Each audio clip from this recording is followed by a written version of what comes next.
감사합니다. 나중에 또 갖다 드릴게요. 우리 교회까지 주셔서 감사합니다. 예. 네. 감사해요. 목사님. 제가 산 건 아니고요. 네. 우리 교회 어떤 분이 기증을 하셔가지고 첫째 세종교회 감사합니다. 주신 대로 30배, 60배, 100배 받았는데 우리도 좋습니다. 이거 마스크 쓰고 이렇게. 그래서 저희 교회에서 이제 장사하시는 분들한테도 좀 줬어요. 그래서 물건 사가는 분들한테 하나씩 주라고. 그리고 노예 지난주에 노예가 있어서 이게 목사님 한 분당 200장씩 해서 60개 포장해서 갖다 줬습니다.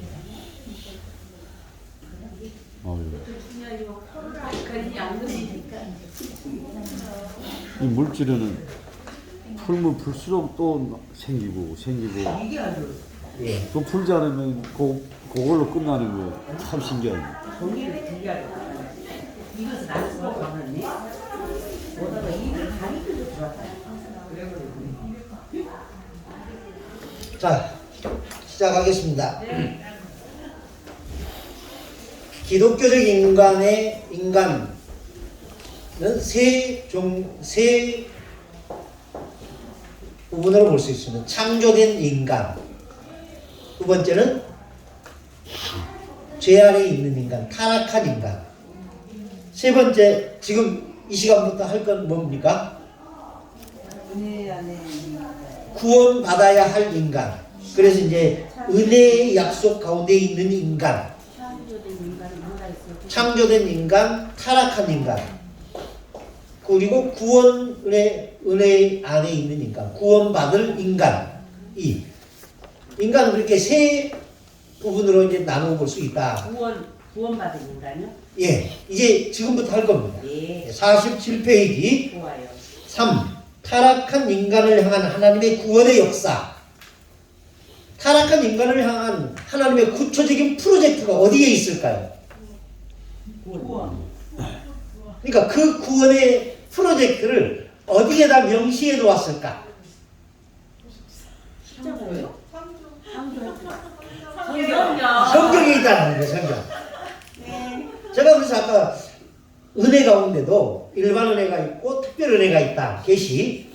이게 성경 살아있다. 네. 하나님이 사람을 구원하시려고 네네. 이 자연계 속에서도 하나님을 찾을 수 있는 여러 가지 방법, 흔적들을 남겨놨어요. 자, 강아지가 어디 가는 데마다 흔적을 남겨요. 뭐를? 오줌을 싸서 흔적을 남겨요. 하나님께서도 인간에게 하나님을 회상할 수 있는 흔적들을 많이 남겼어요. 그런데 인간이 죄의 상태에 있다 보니까 눈이 어두워요. 그래서 그걸 봐요, 못 봐요? 못 보는 거예요. 그래서 하나님이 이렇게는 아무리 내가 해줘도 저 새끼들이 모르는구나. 그래서 특별하게 꼭 집어줘야겠다. 네. 그래서 주신 게 성경이라는 성경이라는 거예요. 네. 이제 알아요. 예. 저희 집사람이 이제 50대 중반을 향해 가거든요. 전에는 하면 알아들었어요. 근데 지금은 두 가지 동시에 못해요. 못해? 예? 어떻게 못해? 전에는 하면 어까지 네. 나갔는데 지금은 하면 밖에 몰라. 그 다음에 뭐 해야 되는지 이게 지금 이제 나이가 들다 보니까 연결이 안 되죠. 쉽게. 기억력도 그렇고 이런 것들이 자꾸 퇴화되는 것 같아요. 감사합니다. 예. 사람이 죄 아래 있으면 그러는 거예요. 맞아요. 저 한번 지금 금방 얘기해 보는 거라. 그렇죠. 물어봤을 거 얘기를. 그래서 저 같은 사람이 살아가는 거예요. 지난주에 했던 이야기를 여러분들이 고스란히 기억한다면 제가 무슨 낙으로 하겠어요. 작년에 했던 얘기 그대로 기억한다면 새로운 거 찾아내려고 머리 다 빠져요. 근데 여러분들이 잊어버리기 때문에 얼마나 고마운지 몰라요. 자, 은혜의 약속 가운데 있는 인간. 하나님은 범죄한 인간을 죄와 사망과 마귀의 통치 아래 그냥 두시기를 기뻐하지 아니하시고 인류를 구원하시는 놀라운 계획을 실행하고 계신다. 그러기에 인간에게는 아직 소망이 있다. 타락한 인간을 향한 하나님의 은혜의 언약을 베풀어 주시기 때문이다. 자, 은혜의 언약 안에 있는 인간. 자, 복음에는 원시 복음이 있고 또 다른 복음이 있습니다. 이 원시 복음. 자, 아담이 죄를 지었어요. 그렇죠? 그리고 동산에서 추방되었어요. 네. 그때 하나님이 아담에게 말씀을 하십니다. 뭐라고 말씀하시느냐? 여자의 후손이 뱀의 머리를 상하게 할 것이다. 창세기 3장 15절. 이게 원시 복음, 원복음이라고 말합니다. 이 약속은 장차 그리스도께서 사탄을 결정적으로 패배시킬 것을 말씀하고 있는 최초의 언약의 계시라고 할 수 있다. 아멘. 여자의 후손. 여자의 후손. 그러니까 아담과 하와의 그런 관계 속에서 태어난 후손이 아니라 여자의 후손에게서 장차 뱀의 머리를 상하게 할. 이 뱀이 뭡니까? 사단. 뱀이 아담으로 하여금 죄짓게 만든 장본인이에요. 그래서 그게 사탄이고, 그래서 사탄의 머리를 상하게 하고. 그렇지만 뱀의 머리를 밟을 때는 뭐가 있어요? 상처가 나요. 그래서 뱀은 여자의 후손의 뒤꿈치를 물리라. 이제 그것이 예수님의 십자가의 죽으심을 의미하는 겁니다. 하나님께서 노아와 맺은 언약이 있습니다. 그것은 보존의 약속이라고 할 수 있다. 그것은 바로 믿음으로 방주에 들어간 피조물들에 대한 약속이었다. 이것은 그리스도를 예표한다. 원시복음도 뭔지 아시겠죠? 예. 아브라함과 맺은 언약도 있습니다. 믿음으로 의롭다함을 여겨진 아브라함에게 하나님께서는 내가 너로 큰 민족을 이루고 땅의 모든 족속이 너로 인하여 복을 얻을 것이며 내 후손이 별과 같이 많을 것이다 라고 약속을 주시고 그것은 결국 예수 그리스도를 통하여 완전히 성취되었다. 자, 아브라함이 하나님으로부터 의롭다 인정을 받습니다. 어디에서? 창세기 15장에서 하나님이 아브라함을 데리고 밖으로 나가십니다. 그러면서 내 자손이 하늘의 별처럼 많으리라 라고 말씀하셨어요. 그때 하나님이 그 말을 믿으니 그를 의로 여겼더라 라고 있습니다. 어떤 행위를 했기 때문이 아니었어요. 믿었기 때문에 그 믿음을 의로 여겼더라. 세 번째, 모세를 통한 시내산 언약이 있습니다. 이 언약에서는 하나님의 주권적인 은혜로 이스라엘을 친백성으로 삼으시고 그 백성을 어떻게 살 것인지 보여주는 언약이라고 할 수 있다. 아브라함의 언약을 칭의적 언약이라고 한다면 시내산 언약은 성화적 언약이다. 자, 이 모세를 통한 시내산 언약은 다음 주에 구원론에 대해서 제가 강의할 때 설명을 드리겠습니다. 그리고 네 번째, 다윗과의 언약이 있습니다. 다윗에게 날 자식을 통하여 나라를 견고하게 하리라는 약속은 다윗의 자손인 예수 그리스도를 통하여 영원한 왕권을 통해 성취되었다. 자, 다윗에게 하나님이 약속을 하십니다. 뭐라고 약속하시냐면은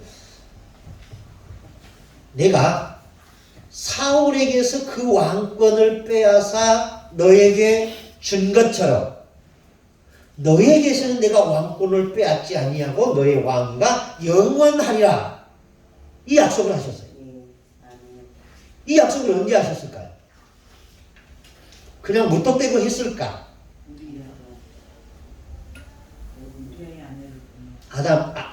다윗이 성전을 지으려는 마음을 가졌을 때 이때 하신 약속이에요. 그러면서 이렇게 약속하십니다. 내가 사울에게서 왕위를 빼앗아 너에게 준 것처럼 너에게서는 내가 왕위를 빼앗지 않겠다.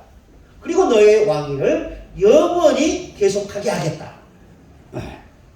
그 왕위가 어떻게 성취되었다고요? 예수 그리스도로 인하여 성취되었다라는 겁니다. 그러니까 마태복음 제1장 1절에 어떻게 시작합니까?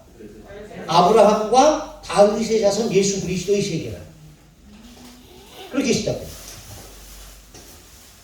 다섯 번째, 에레미야를 통하여 맺으신 새 언약. 이스라엘 백성과 새 언약을 세우고 이제는 하나님의 법을 돌판이 아닌 마음판에 새기고 하나님의 백성을 삼으시겠다고 약속하셨다. 이것은 예수 그리스도를 통해 새 언약을 세우시고 세우지고가 아니라 세우시고입니다. 오순절 성령 강림을 통해 그 백성에게 성령께서 내주하시고 하나님의 뜻을 행하게 하실 것을 약속하셨다. 그러니까 지금 언약에 대해서 5가지를 얘기했습니다.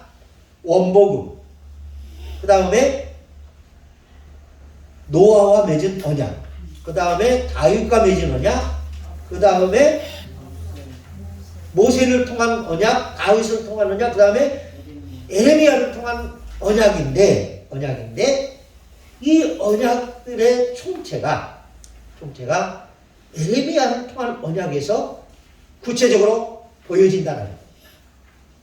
그 이전까지의 언약이 돌판에 새겨진 언약을 기초로 하고 근거로 한다면 에레미야를 통한 언약은 이제는 시내산에서 너희 조상과 맺은 언약처럼 돌판에 새기지 아니하고 너희 마음에 새기겠다.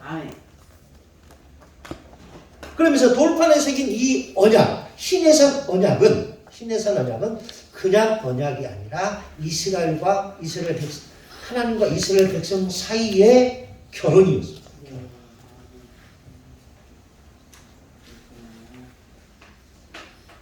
이 시내산 언약은 단순한 언약이 아니에요. 결혼식입니다. 결혼식. 자, 여러분들 첫 번째 계명이 뭔 줄 아세요? 10계명 가운데 첫 번째 계명이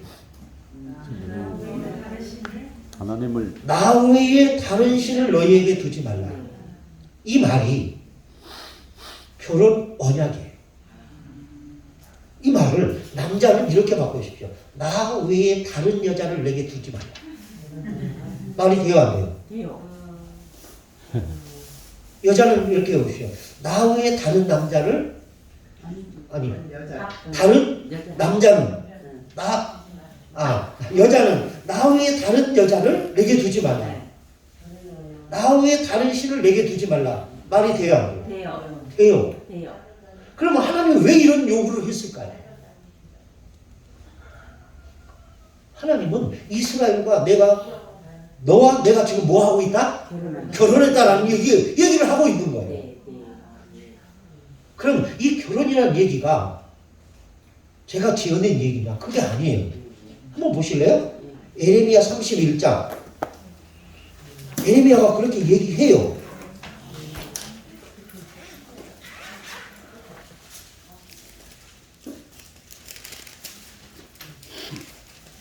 에레미야 31장 31절 32절.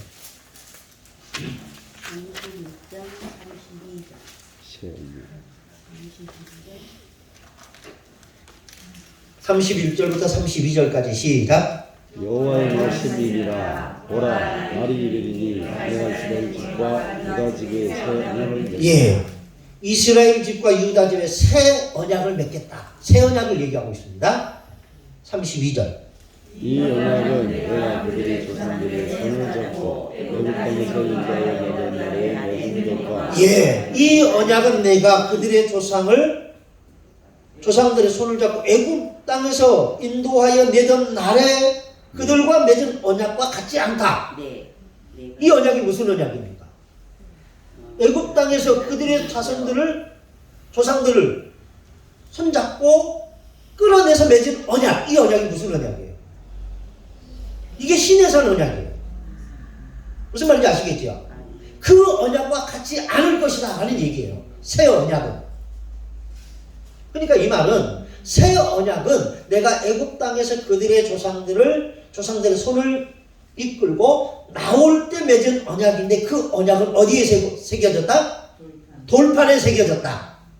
그러나 너희와 함께 맺을 새 언약은 돌판에 세운 언약이 아니다라는 얘기를 하고 있는 겁니다. 거기 그 다음부터 읽어보시오. 인도하여 내던 날에 맺은 것과 같이 아니할 것은 그 다음 내가 그들의 남편이 되었어도 그들이 내 언약을 깨뜨렸습니다. 여호와의 말씀이라. 내가 그들의 남편이 되었다라는 말은 남편은 무슨 관계를 무슨 의식을 통해서 되는 거예요? 결혼식을 통해서 되는 거예요.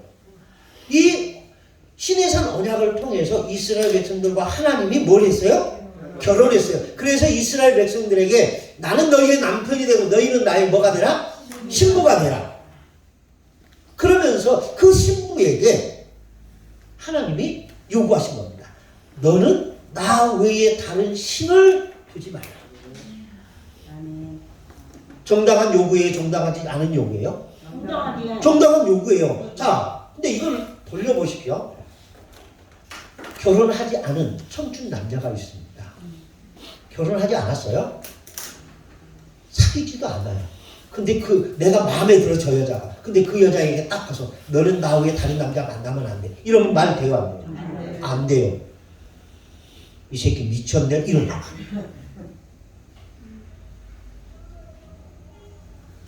지나가는 남자가 너무 마음에 들어요.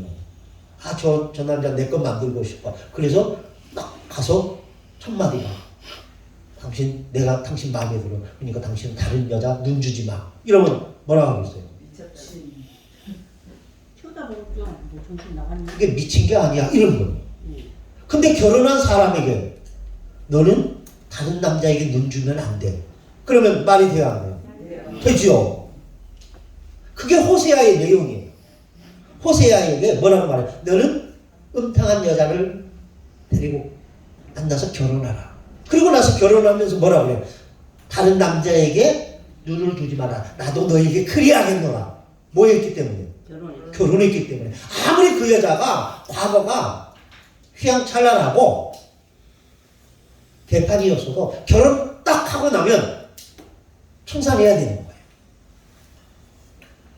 그런데 호세아의 아내가 청산하던가요?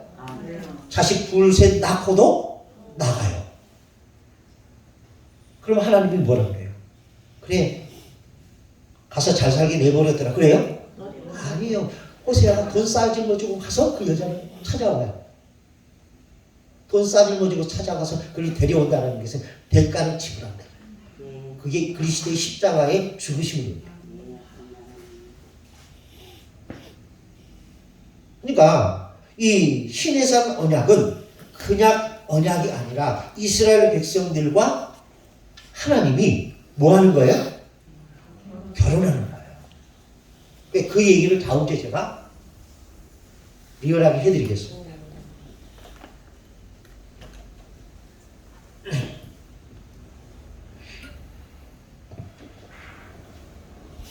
아담과 하와가 범죄하여 48페이지 두 번째 문단입니다. 타락하자마자 하나님께서 여자의 후손이 와서 사탄의 권세를 멸할 것을 약속하셨다. 이게 어디에 있다고요? 창세기 3장 15절. 이게 원시복음이라고 말합니다. 아브라함을 부르실 때도 아브라함의 씨로 말미암아 세상의 만민이 구원의 복을 얻게 될 것이다 라고 하셨다. 어디에서요? 창세기 15장에서. 철국 당시 이스라엘 6월절 어린 양은 장차 구원자로 오실 메시아를 메시아가 세상 죄를 지고 가는 하나님의 어린 양으로서 죽임을 당하실 것에 대한 예언자적 사건이었다. 구약에서는 이 외에도 예수님의 희생에 대한 예표적인 사건들이 많다. 그 대표적인 사건이 어디일까요?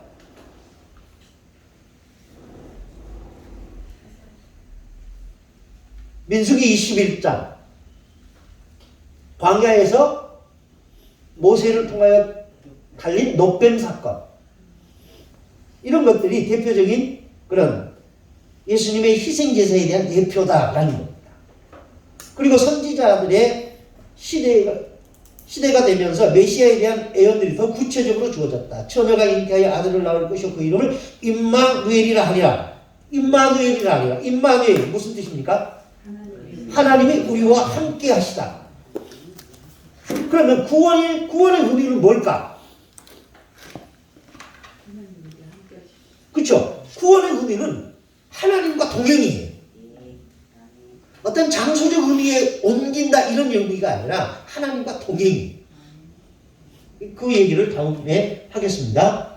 결국 구약 성경 전체는 하나님의 아들 예수 그리스도가 죄인을 구원하시고 하나님의 나라를 세우실 메시아로 오신다는 약속과 예언으로 가득 차 있다. 우리는 구원의 역사 전체에서 타락한 인간을 구하기 위해 하나님께서 준비하신 구원자 예수 그리스도를 발견할 수 있다. 무엇을 통해서? 성경을 통해서. 은혜 언약으로서 새롭게 된 형상. 자, 여기까지는 우리가 죄 아래 있는 인간, 타락한 인간, 그 인간을 향한 하나님의 구원의 프로젝트가 시작됐다. 그 구원의 프로젝트의 정점에는 누가 있다? 예수 그리스도가 있다라는 겁니다. 자, 인간 타락으로 하나님의 형상이 상실된 그 이래로 그 형상은 갱생의 필요성을 갖게 되었다. 이 갱신과 회복은 구속의 과정 속에서 일어나게 되는데 하나님의 형상의 회복은 전적으로 성령의 사역이다. 사람은 타락으로 인해 영적으로 죽은 자이기에 먼저 성령께서 그에게 중생을 통하여 영적 새 생명을 주셔야만 한다. 자, 에스겔서 37장에 보면 무슨 사건이 나옵니까? 예, 마른 뼈들. 그 뼈들에게 하나님은 생기를 불어넣으라 말씀하시죠. 그래서 선지자가 명령하죠. 그러자 뼈들이 붓고 살이 차고 가죽이 채워집니다. 그리고 나서 생기를 불어넣었더니 뭐가 되었다? 군대가 되었더라. 라고는 생명이 되었다. 근데 그 사역을 뭐가 하더라? 성령이 하더라. 그러니까 그 에스골 골짜기에 있는 그 많은 뼈들처럼 죽은 우리에게 뭐가 임해야 되는 거예요? 성령이 임하여 믿게 하는 거예요. 그래서 구원의 과정 속에서 보면은 인간의 믿음이 먼저인가 성령의 사역이 먼저인가? 성령의 사역이 먼저예요. 그 성령의 사역이 뭐 하게 하느냐? 우리로 하여금 믿게 하는 거예요. 뭘 믿게 할까요? 예수가 그리스도이심을 믿게 하는 거예요. 그래서 이 믿음과 성령의 사역과 이 믿음은 순서상으로 본다면 성령의 사역이 먼저고 믿음의 응답이 나중이에요. 그러면서 이 믿음은 그 성령의 사역을 더욱 깊게 하고 넓게 하고 풍성하게 만듭니다. 그러니까 우리의 믿음이 날로 새로워지면 하나님과의 관계가 더 돈독해져요. 더 깊어져요. 더 넓어져요. 근데 우리의 믿음이 약하면 하나님과 우리의 관계가 아슬아슬해요. 결혼한 사람이 남편에 대해서, 아내에 대해서 그 사랑이 깊어지면 그 아내를 향한 관심과 애정이 깊어지죠. 그런데 그 사랑이 희미해지면 어떻게 해요? 그렇죠. 그러니까 그 믿음이라는 게 부부관계에서 사람과 같은 거예요. 이 회복은 계속해서 읽습니다. 이 회복은 하나님의 말씀의 선포와 가르침과 묵상을 통해 일어난다. 하나님의 형상의 갱신이 의미하는 것은 인간은 하나님을 향해 올바른 방향으로 서 있을 수 있다는 것과 이웃을 향해 올바른 방향으로 서 있을 수 있게 되었다는 것이다. 그리고 하나님의 피조 세계를 바르게 지배하며 돌볼 수 있게 되었다는 것을 의미한다. 신약 성경에서는 하나님의 형상이 새롭게 되는 것을 다양하게 기술하고 있다. 옛 사람이 벗어버리고 새 사람을 입는 것. 아멘. 새 생활이란 착하고 좋은 마음으로 말씀을 듣고 지켜 인내로 결실하는 삶을 의미한다. 새 삶이란 마음을 새롭게 함으로 변화를 받는 것을 의미한다. 성령을 쫓아 살며 성령의 열매를 맺는 삶을 의미하기도 한다. 사랑의 삶이며 진리 안에서 행하는 것도 의미한다. 이와 같은 것으로 이 땅에 살아있는 동안 믿는 자들은 진정으로 새로워지기는 하나 완전히 새로워지지는 않는다. 그러니까 이 땅에서 살아가는 인간은 지금 현재는 완전하지는 않은 거예요. 아까 이 중근 전사님이 뭐 할 때 구원의 필요성, 구원의 완전성 이런 것들을 설명했어요. 그러면서 유효적 부르심, 소명, 칭의, 의롭다 하심 그게 지금 우리의 상황이에요. 우리의 현실이에요. 그렇지만 하나님은 우리를 어디까지 이끌어 가시길 원하신다? 영화롭게까지 원하신다. 이게 성화예요. 그러니까 그리스도 안에서 우리가 육체의 몸을 벗고 하나님 앞에 서면 그리스도로 우리가 옷 입는 거예요. 그러니까 우리의 모습은 간대없고 그리스도로. 그러니까 아담과 하와가 범죄하였을 때 그들이 입고 있던 무화과 나무 잎을 벗기고 하나님이 뭘로 입히셔요? 가죽옷으로 입히셔요. 그리고 하나님과 대면하게. 우리가 입고 있는 옷은 의와 진리를 행하는 것이라고 하지만 불완전해요. 마치 아담과 하와가 입고 있는 무화과 나무 잎과 같은 거예요. 그렇지만 하나님 앞에 우리가 서는 날에 우리의 옷을 벗고 그리스도로 옷 입어요. 그러면 내가 보이는 게 아니라 누가 보이는 거예요? 그리스도가 보여요. 그래서 내 공로가 아니라 그리스도의 공로로 하나님 앞에 담대히 서게 하는 거예요. 그게 뭐냐? 믿음이에요. 우리의 이금은 이것이 우리의 믿음이라. 예수 그리스도를 믿는 그 믿음이 하나님 앞에 우리를 서게 하는 거예요. 우리의 행위가 아니에요. 그래서 그리스도를 옷 입는다라고 하는 것은 그리스도를 믿는 믿음으로 우리가 산다라는 의미예요.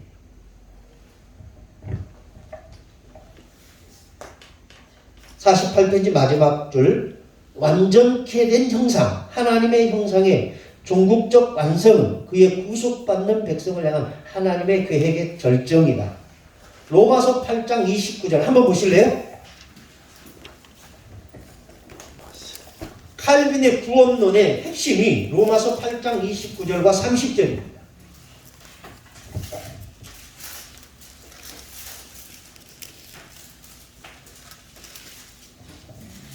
29절, 30절 함께 읽습니다. 시작. 다시요. 준비 다 되셨죠? 읽습니다. 시작. 하나님이 미리하신 자들을 또한 그 아들의 형상을 본받게 하기 위하여 미리 정하셨으니 이는 그로 많은 문제를 위해서 하나님이 되게 하려 하시니라. 또 이들을 또한 부르시고 부르신 그들을 또한 의롭다 하시고 의롭다 하신 그들을 또한 영화롭게 하셨느니라. 예. 자, 하나님이 미리 아신 자들을 또한 그의 아들의 형상을 본받게 하기 위하여 미리 정하셨나요? 자, 우리를 예정하신 이유가 뭐였다고요? 아니요. 아니. 형상을 본받게 하려고 우리를 예정하셨다는 거예요. 누구의 형상? 하나님의 형상. 아이. 예수님. 본문을 보라고요. 왜 자꾸 딴소리예요? 누구의 형상? 그 아들의 형상. 그 아들이 누구예요? 예수님이요. 예수님의 형상을 본받게 하기 위하여 우리를 뭐 했다? 미리 정하셨다. 무슨 말인지 알겠죠? 미리 정하셨다. 그리고 30절 미리 정하신 그들을 부르시고, 미리 정하셨다는 말이, 이 말이 애정이에요. 애정. 그리고 그 미리 정하신 자들을 부르셨다. 부르셨다는 게 뭐예요? 신학적 용어로 소명. 유효적 소명. 아까 우리 이충무 전사님 말씀하신 유효적 소명이 바로 이거예요. 미리 정하신 그들을 부르시고, 부르신 그들을 또한 뭐 하겠다? 의롭게 했다. 칭의. 칭의. 그리고 하나님은 칭의로서 끝나느냐? 그 다음에 뭐가 있어요? 의롭다 하신 그들을 또한 영화롭게 하셨느냐. 성화의 단계까지 이끌어 가실 것이다. 그러기 위해서 하나님은 그 구원하기로 한 자기 백성들을 끝까지 놓지 않고 이끌어 가신다. 이것이 성도의 견인이라는 겁니다. 그러니까 그리스도인들이 예수를 구주와 그리스도를 믿고 구원받은 그들이 비록 살면서 신발에 더러운 피를 묻히고 더러운 죄를 묻힌다 할지라도 하나님은 그 죄 때문에 그들을 버린다 안 버린다? 버리지 않는다라는 거예요. 그런데 알미니안주의에서는 하나님의 구원을 받은 백성도 구원을 상실할 수 있다라고 봐요. 그게 칼빈주의와 잘못게 다른 거예요. 무슨 말인지 아시겠죠? 예. 로마서 8장 29절에서 하나님의 아들을 닮는 것은 다름 아닌 완성된 하나님의 형상을 가리키는 것이다. 그러니까 아담이 범죄함으로 인하여 상실해버렸던 하나님의 형상을 누구를 통해서? 예수님을 통해서 누가? 우리가 어떻게 하려고? 회복하게 하려고 하나님께서 그리스도를 이 땅에 보내셨다라는 얘기입니다. 무슨 말인지 아시겠죠?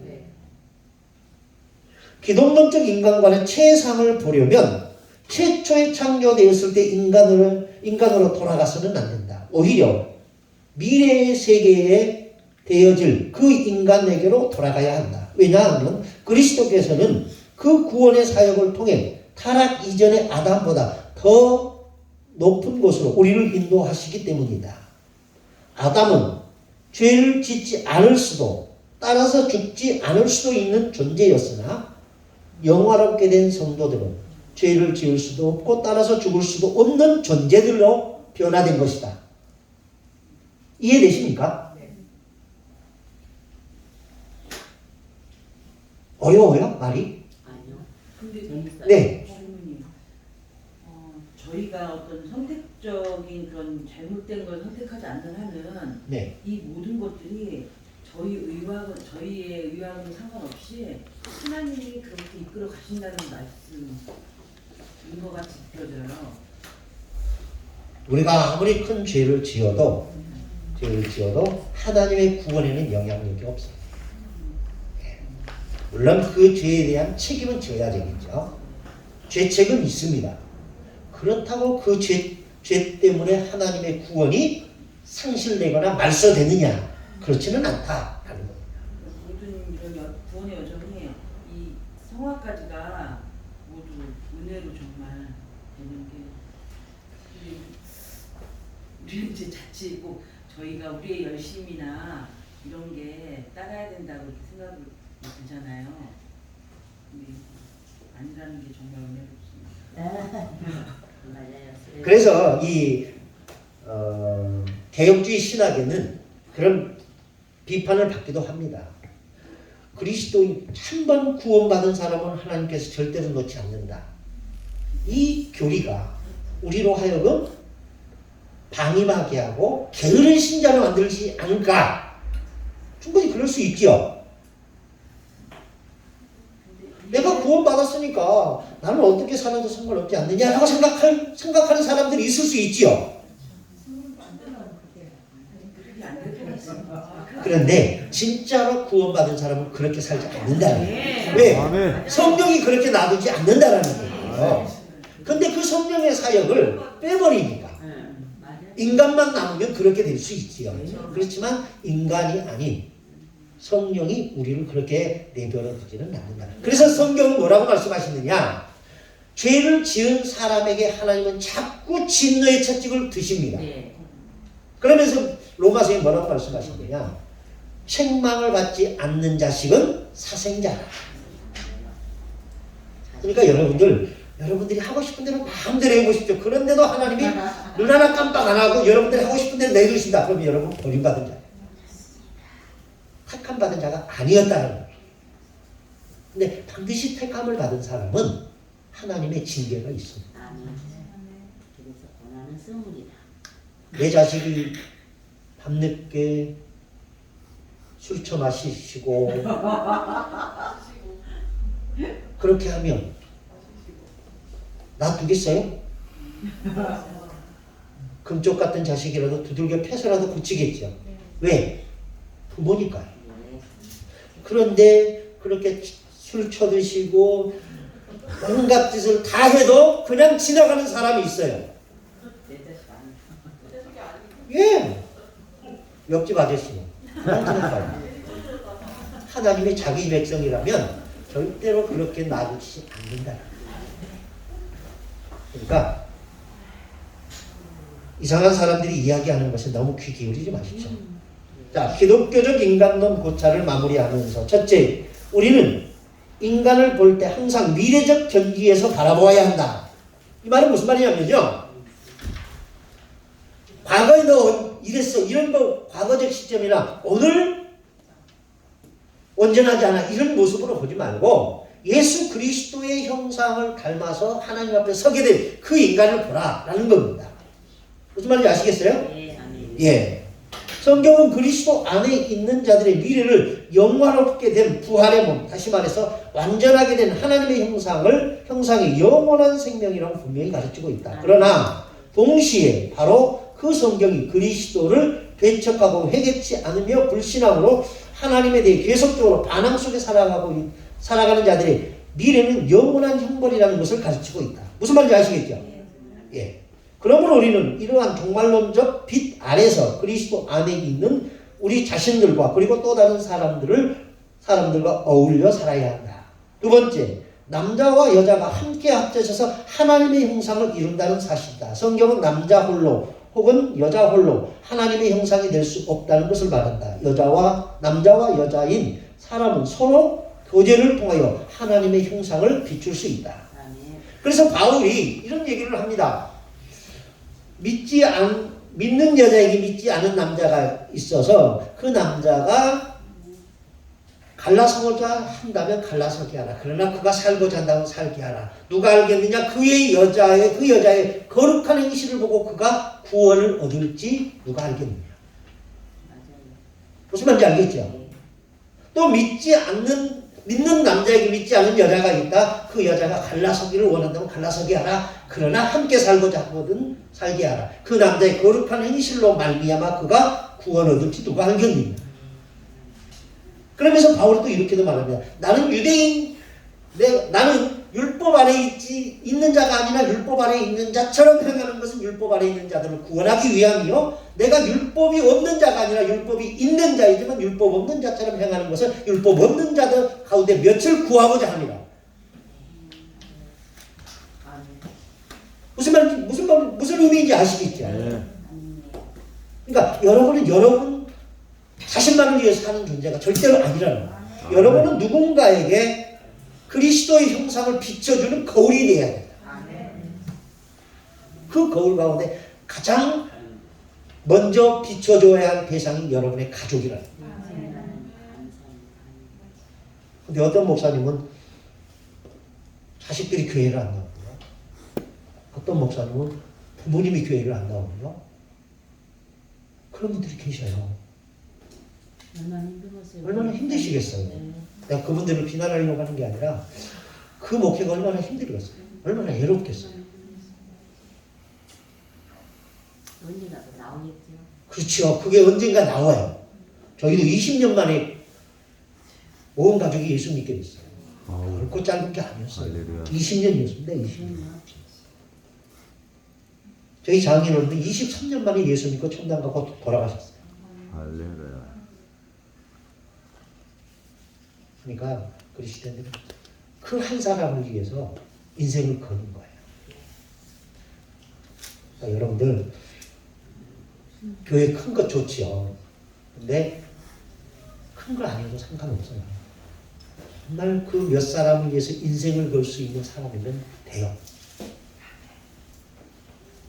세 번째, 하나님의 형상에 관한 가르침은 교회의 복음 전도적 사명에 대한 중요성을 내포하고 있다. 아무리 타락한 인간이라 할지라도 그리스도의 구속의 은혜로 새롭게 회복되어진다는 것인데요. 따라서 하나님의 형상이 존재하는 사람에 대하여 저주해서는 안 되며 그들을 사랑하고 그들에게 선을 베풀어야 한다. 복음을 가지고 나아갈 때 만나는 모든 사람이 하나님의 형상을 지닌 사람들이다. 그러므로 결코 현장에서 쉽지 않은 일이지만 그들은 우리가 그들 속에 하나님의 형상을 인정하며 존중해야 할 대상들이다.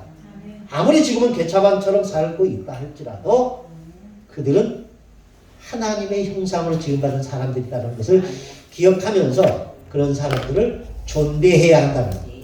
그러니까 여러분들 교회에 가끔 이제 몇 푼의 돈을 구걸하러 오시는 분들이 있죠. 그런 분들한테 잘하십시오.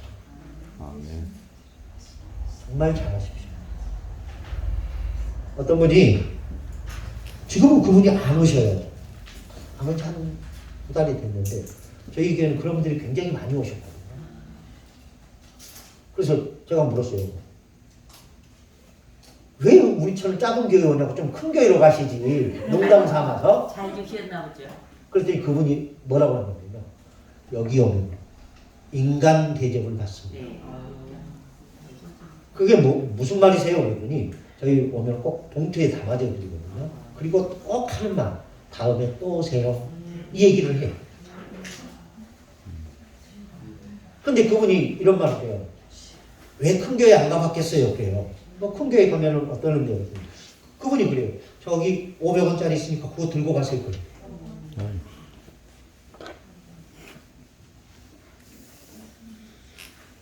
그래서 인간 대접을 못 받는데요.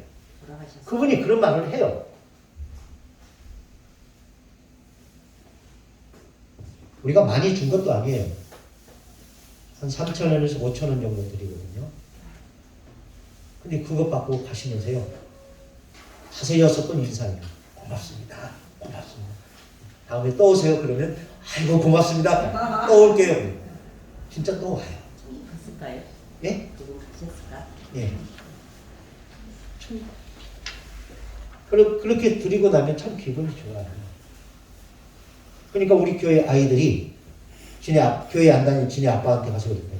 아빠, 우리 교회 목사님은 부자인가 봐. 그러니까 그 아이 아빠가 그랬대요. 왜? 그랬더니 그 아이가 목사님은 거지 들어오면 꼭 봉투에다 돈 줘. 그래요. 그러니까 걔네가 설 때나 추석 때나 돈 받잖아요. 봉투에 받는 거예요. 그 봉투에 받는 돈은 많은 거예요. 그러니까 1,000원짜리 그냥 줄 때는 그냥 주는데 봉투에 담아준 돈은 색깔이 다르다는 그들이 아는 거예요. 아 그러니까 봉투에 돈은 많이 주는가 보다. 그러니까 우리 목사님은 부자인가 보다. 이런 해석을 하는 거예요. 얼마나 유아적인 거예요. 그렇죠? 그래서 어느 날 예수 안 믿는 배 아빠가 와서 목사님 부자세요? 그러고. 하나님 아버님도 부자예요. 그래서 제가 그랬죠. 보시다시피 우리 이렇게 삽니다. 그리고 말았습니다만 어쨌든 여러분들 한 사람 한 사람이 정말 소중하다는 생각을 가지고 사람을 대하십시오. 그의 형상이 지금은 볼품 없어도 그가 하나님의 형상으로 변화될지 그러면 바울이 뭐라고 하냐. 너희가 하나님 앞에서 나의 멸류관이고 나의 자랑이다. 그 사람이 하나님 앞에 와서 내가요 저 아래에 있을 때 어느 교회 갔더니 나를 하나님 대하듯이 맞아내. 그 말 한다면 우리의 영광 아니겠어요? 따라서 하십시오. 너희가 하나님 앞에서 나의 면류관이요 나의 자랑이 되리라. 기도하겠습니다. 하나님 감사합니다. 하나님의 부르심과 인도하심 속에 거룩한 소명을 받고 이 자리에 모인 우리 학우님들에게 늘 하나님의 은혜로 충만하게 해주시고 하나님의 사랑으로 풍성케 해 주시옵소서. 다음 주 만날 때까지 건강케 지켜주시기를 원하며 예수님의 이름으로 기도드립니다. 아멘. 경청해 주셔서 고맙습니다. 네.